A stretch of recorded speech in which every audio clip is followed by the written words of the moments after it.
Hi friends, this is Ven Gopal from Victory Spoken English. Today I am going to teach you the single answer of The Beggar, Intermediate First Year, written by Dr. Ammangi Ven Gopal. About the poet, Dr. Ammangi Ven Gopal is a creative genius. He is well aware of the complexities of contradictions of modern life. He is the first recipient of Kaloji Narayan Rao Award from Telangana government. So, ఇతనికి he was given Kaloji Narayan Rao Award from Telangana government. ఇతనికి ప్రస్తుతం ఉన్న సిచ్యువేషన్లో ఎలాంటి problem face చేస్తున్నారు, especially రైతులు, దాని గురించి ఇతడు రాశాడనమాట ఈ పోయంలో Ammangi Venugopal. About the poem, the present moving poem, the beggar is actually బిచ్చగాడు. ఇది బిచ్చగాడు, తెలుగులో బిచ్చగాడు. Written by Venugopal, Ammangi Venugopal. It is rendered అంటే it is translated into English by N Surendra. It depicts the complex problems faced by farmers these days. అంటే depicts that mean to show an image or something in a picture. అంటే describe అంటే ఏం చెప్తుంది, depicts that mean describe complex problems faced by the farmers. అంటే వాళ్ళు farmers ఎలాంటి problems face చేస్తున్నారో ఈ రోజులలో దాని గురించి చెప్తుందన్నమాట. Topic, the poem projects the intense grief of farmers suffering. Intense grief అంటే something that causes great sadness. వాళ్ళు ఎలాంటి ప్రాబ్లం ఫేస్ చేస్తున్నారో, sadness, great sadness of the farmers sufferings, దాని గురించి చెప్తుందన్నమాట. A farmer today is misery incarnate.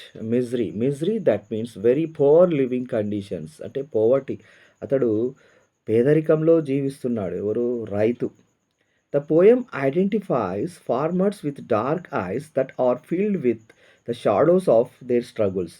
అంటే ఆ farmers యొక్క కంటిని దేనితో పోల్చాడంట? With dark ice. అంటే మనం ఎవరినైనా చూసినప్పుడు అంటే వాళ్ళు సంతోషంగా ఉన్నారా లేదా అని తెలవాలంటే ఎట్లా? వాళ్ళ కంటిని చూస్తే తెలిసిపోతుందనమాట. అందుకనే ఇతడు ఈ వేణుగోపాల్ దేనితోని పోల్చాడు? ద ఫార్మర్స్ యొక్క రైతును with dark eyes that are filled with the shadows of their struggles. వాళ్ళ స్ట్రగుల్స్ తెలిసిపోతుంది, వాళ్ళ ప్రాబ్లమ్స్ తెలిసిపోతుంది వాళ్ళ కంటిని చూడగానే. Farmers the food providers to all of us. ఈ ఫార్మర్స్ ఎవరు? మనకు ఫుడ్ ప్రొవైడర్స్, మనకు ఆహారాన్ని అందించేవారు. ఓకేనా? Starve and struggle to survive. వాళ్ళు star that means extremely hungry and struggle to survive. అయినా కానీ మనకు ఆహారాన్ని అందిస్తారు, కానీ వాళ్ళు స్ట్రగుల్ అవుతారు, కష్టపడతారు బ్రతకడానికి. Their backs are bent, hands are soiled and feet bleed. వాళ్ళు ఎప్పుడు బ్యాక్స్, వాళ్ళ నడుము ఎప్పుడు వంచే ఉంచుతారు, అంటే ఆ పొలంలో కష్టపడుతూనే ఉంటారనమాట. హ్యాండ్స్ ఆర్ సాయిల్డ్ అంటే వాళ్ళ చేతులు ఎట్లా ఉంటాయి? బురదతో ఉంటాయి, మట్టితో ఉంటాయి. ఫీట్ బ్లీడ్స్, వాళ్ళ కాళ్ళు రక్తం కారుతూ ఉంటుంది. ఎట్లా రక్తం ఎందుకు కారుతుంది? దేనివల్ల రక్తం కారుతుంది అంటే ముళ్ళు వల్ల. స్టోన్స్ ఉంటాయి పొలంలో, ముళ్ళు ఉంటాయి, వాటి వల్ల అవి కుచ్చుకొని వాళ్ళకు రక్తం వస్తూ ఉంటుందన్నమాట. Yet they strive hard to feed millions of people but remain with empty stomachs. అయినా కూడా వాళ్ళు ఏం చేస్తారు? దే స్ట్రైవ్ అంటే try very hard to achieve something. Strive అంటే ఏంది? Try very hard to achieve something. అయినా కానీ రక్తం కారిన, మట్టితో చేతులు ఉన్నా, అర్థమైందా? ఏమున్నా కానీ, ఎంత కష్టం వచ్చినా కానీ కొన్ని లక్షల మంది ఆకలి తీరుస్తారనమాట వాళ్ళు. అర్థమైందా? అయినా కానీ వాళ్ళు ఎట్లా ఉంటారు? They still okay, they still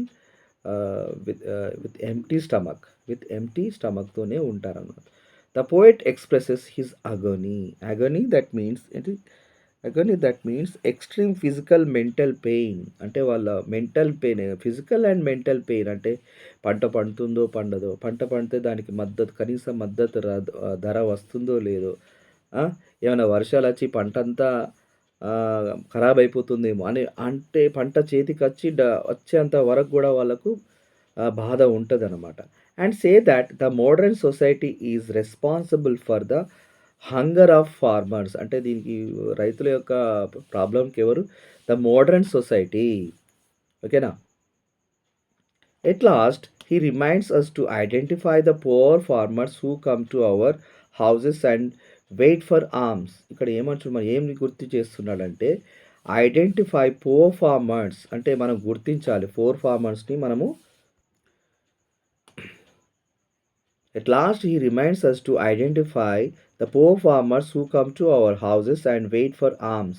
అంటే మనం గుర్తించాలి. ఎందుకంటే రైతులు మన ఇంటి ముందుకొచ్చి అడుక్కుంటున్నారు. ఆర్మ్స్ అంటే ఏంది? అంటే బెగ్గింగ్ అంటే పైసల కోసం గాని, డబ్బుల కోసం గాని, ఆహారం కోసం గాని వస్తున్నారు. మనం వాళ్ళను గుర్తించాలి అని చెప్తున్నారనమాట. తిండి దొరకక. He request us to show concern and try to help them. మనని బతిమిలాడుకుంటున్నాడు, రిక్వెస్ట్ చేస్తున్నాడు వాళ్ళకు సహాయం చేయమని. Conclusion the poem displays the complexities of current times. ఇప్పుడున్న ప్రాబ్లమ్స్ గురించి చెప్తున్నాడనమాట.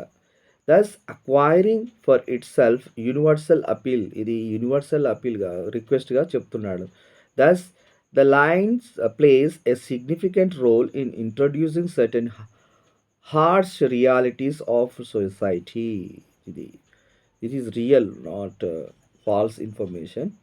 If you like the video of mine, subscribe to my channel, press the bell icon, like it, share it. All the best.